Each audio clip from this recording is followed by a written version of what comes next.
Halo teman-teman, kami dari kelompok 2 ingin menjelaskan sedikit tentang sebelum masa Orde Baru.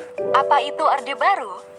Orde Baru adalah rezim pemerintahan di Indonesia yang berlangsung dari tahun 1966 hingga tahun 1998 setelah kudeta militer yang menggulingkan Presiden Soekarno. Latar belakang lahirnya Orde Baru ditandai Tri Tuntutan Rakyat atau Tritura yang terdiri dari 3 tuntutan, yakni pembubaran PKI, perombakan Kabinet Dwikora, dan penurunan harga. Akan tetapi sikap Presiden Soekarno bertolak belakang dengan aksi-aksi mereka, hingga terjadi peristiwa G30 SPKI yang membuat rakyat Indonesia menurunkan kepercayaannya terhadap pemerintahan Soekarno. Peristiwa G30 SPKI adalah salah satu penyebab menurunnya kredibilitas Soekarno. Hal itu membuatnya mengeluarkan surat perintah kepada Letjen Soeharto yang disebut Surat Perintah 11 Maret tahun 1966 Super Semar menjadi titik awal berkembangnya kekuasaan Orde Baru.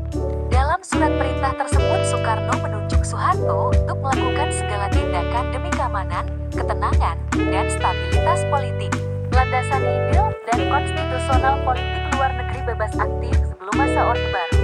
Landasan ideal politik luar negeri bebas aktif Indonesia sebelum Orde Baru mencakup semangat anti-kolonialisme, netralitas, dan dukungan terhadap kemerdekaan nasional bangsa-bangsa di Asia dan Afrika. Secara konstitusional, Undang-Undang Dasar 1945 memberikan dasar hukum bagi politik luar negeri ini dengan memberikan kewenangan kepada Presiden dalam mengatur dan menjalankan hubungan luar negeri. Konsep ini juga diperkuat melalui Konferensi Asia Afrika pada tahun 1955 yang memperkuat solidaritas dan kerjasama antara negara-negara yang baru merdeka. Ekonomi. Pada awal Orde Baru, fokus ekonomi pemerintah terletak pada penyelamatan ekonomi nasional, mengatasi inflasi, penyelamatan keuangan negara, dan memenuhi kebutuhan pokok rakyat. Program jangka pendek mencakup stabilisasi dan rehabilitasi ekonomi, di mana inflasi yang awalnya mencapai 650% berhasil ditekan menjadi 120% pada 1967 dan 80% pada ke 1968. Setelah berhasil, pada tahun 1969, pemerintah bersiap melaksanakan program jangka panjang untuk terus memajukan ekonomi Indonesia. Peristiwa penting sebelum masa Orde Baru pertama, Proklamasi Kemerdekaan 1945, menandai berakhirnya penjajahan Jepang dan dimulainya kemerdekaan Indonesia di bawah kepemimpinan Soekarno dan Hatta. Kedua, Perjanjian Linggarjati 1947 menetapkan hubungan Indonesia-Belanda dan mengakui wilayah Republik Indonesia Serikat RIS dengan Belanda. Ketiga, agresi militer Belanda I 1947-1949. Belanda mencoba merebut kembali wilayah Indonesia, memicu Perang Kemerdekaan Indonesia. Keempat, Konferensi Meja Bundar 1949 menyepakati penarikan pasukan Belanda, pengakuan kedaulatan Indonesia, dan pembentukan Negara Kesatuan Republik Indonesia NKRI. Kelima, pemberontakan di atau TII 1950-N. Pemberontakan Darul Islam dan Tentara Islam Indonesia di Jawa Barat menantang pemerintahan Republik Indonesia. Keenam, Kabinet Dwikora 1962. Soekarno membentuk kabinet yang bersifat konfrontatif dan aktif dalam politik luar negeri, terutama mengenai konfrontasi dengan Malaysia. Ketujuh, konfrontasi dengan Malaysia 1963-1966. Konflik antara Indonesia dengan Malaysia yang mengakibatkan ketegangan di kawasan Asia Tenggara. Kedelapan, Tri Tuntutan Rakyat 1965. 3 tuntutan rakyat yang mencakup pembubaran PKI, perombakan kabinet, dan penurunan harga memicu kejatuhan Soekarno dan munculnya Orde Baru setelah peristiwa G30 SPKI pada ke 1965. Hubungan internasional. Hubungan diplomatik kurang terjalin dengan baik dengan beberapa negara karena karakter pemimpin dan bangsa begitu kuat dalam pandangan internasional.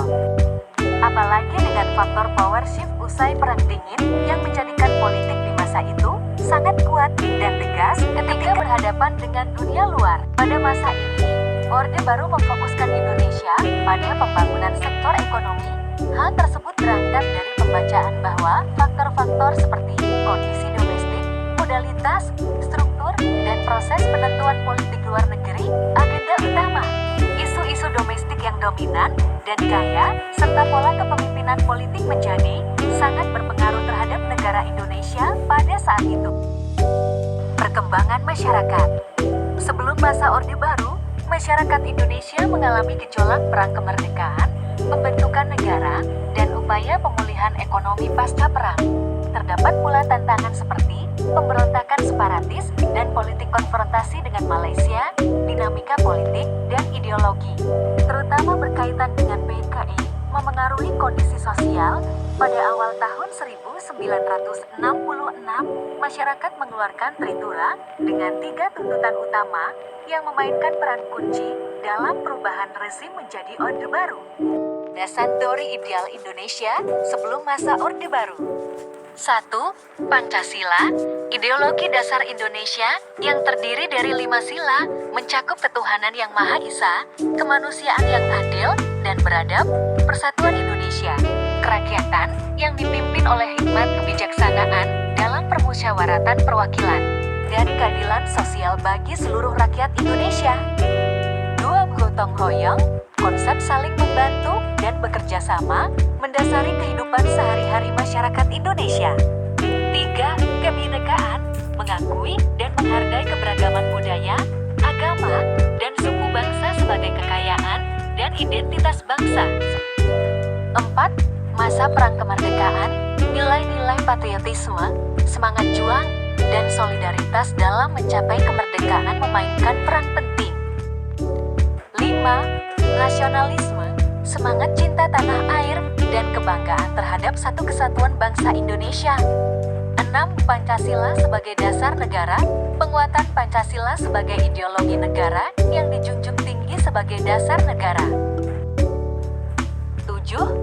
Konstitusi tahun 1945, Undang-Undang Dasar tahun 1945 membentuk landasan hukum dan konstitusi negara.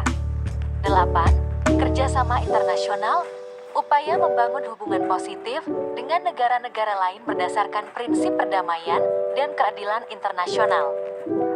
Semoga bermanfaat. Terima kasih.